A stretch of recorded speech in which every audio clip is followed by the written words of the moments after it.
You know that voice in your head? Of course you do. We all have one. It's pretty much a constant companion, right? Narrating your day, helping you plan things out, even replaying old memories. It's like your own personal coach and guide. But what happens when that voice, your greatest asset, turns into your worst enemy? Well, that's what we're digging into today. This is an explainer on Ethan Kross's fantastic book, Chatter, which is all about the science of taming that voice in your head. And the book kicks off with a really personal story from the author himself. See, Ethan Kross is a psychologist, and his whole career is built around studying self-control. But then, one day, he gets this threatening letter, and it's postmarked just a few miles from his house.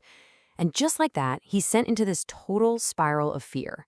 Just this endless loop of what-ifs that completely paralyzes him.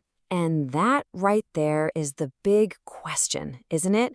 Here's this guy, a world-class expert on how to manage these exact kinds of negative thoughts, and he's totally overwhelmed. He's up at 3 a.m., holding a baseball bat, terrified. If the expert can be tortured by that boogeyman inside his own head, it just goes to show you how incredibly powerful and, dangerous that inner voice can be for every single one of us. Okay, so let's be clear. Our inner voice is usually a superpower. I mean, it's what helps us solve problems, plan for the future, be creative. In fact, get this, we talk to ourselves at a rate of about 4,000 words a minute.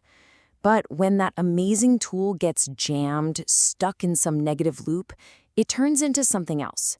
It becomes our kryptonite. And this phenomenon, this kryptonite, the book gives it a name: chatter. It's really important to know that this isn't just, a bad mood. It's a very specific pattern of thinking. It's cyclical, it's repetitive, and it's negative. The thoughts just feed on each other. It's that feeling when you turn inward for advice, hoping to find your inner coach, but instead you get cornered by your inner critic. And you can really see this split personality of your inner voice right here. On one side, you've got your inner coach. That's the part of you that helps you figure things out and get through tough spots. But then there's the inner critic, and that's the voice that just gets you stuck, going over and over some mistake you made at work or a dumb argument you had, completely jamming up your ability to think straight. And to see just how high the stakes can be, you have to hear the story about Rick Ankiel. He was this incredible baseball pitcher, a total prodigy. But then, during a huge playoff game back in 2000, his chatter just took over. He started overthinking the simple act of throwing a baseball, something he'd done perfectly thousands of times. It's like his inner critic completely dismantled his career right there on the pitcher's mound. He couldn't shut off the monster in his head. Okay, so how in the world do you fight back against that monster? Well, the good news is we are not helpless, not at all. The book is amazing because it lays out this whole toolbox full of science-backed tools we can use to manage our chatter. And the goal, which is really key, isn't to silence the voice, but to learn how to work with it. And right here, this is the fundamental shift in thinking you have to make. Trying to just suppress that voice, to just shut it up, it's like trying to hold a beach ball underwater. You know what happens, right? It just pops back up with even more force. The real solution isn't suppression. It's about creating psychological distance, learning to zoom out and change your perspective on the problem. Okay, so our first tool is a simple but incredibly powerful language hack. It's called distanced self-talk. The next time you feel yourself spiraling, I want you to stop using the word I. So instead of thinking, why am I so upset about this, you switch it up. Ask yourself, why are you so upset about this? Or even use your own name, like, okay, Ethan, what are you going to do to handle this? That tiny little shift makes it feel like you're talking to a friend, and it almost instantly takes the emotional heat out of the situation. And you can see this exact tool being used by some of the most remarkable people under the most extreme pressure. Think about Malala Yousafzai. When she found out the Taliban was threatening her life, she didn't get trapped in a spiral of, why is this happening to me? No, she coached herself using her own name. She reasoned through the whole thing, finding clarity and wisdom instead of just fear.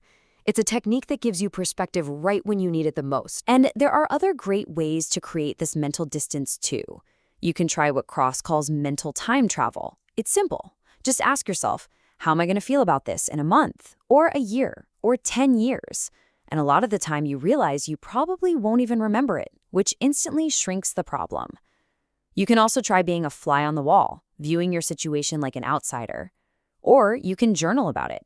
Writing it down forces you to create a structured story, which automatically gives you the distance of being the narrator. But look, taming your chatter isn't just an inside job. It's not all on you.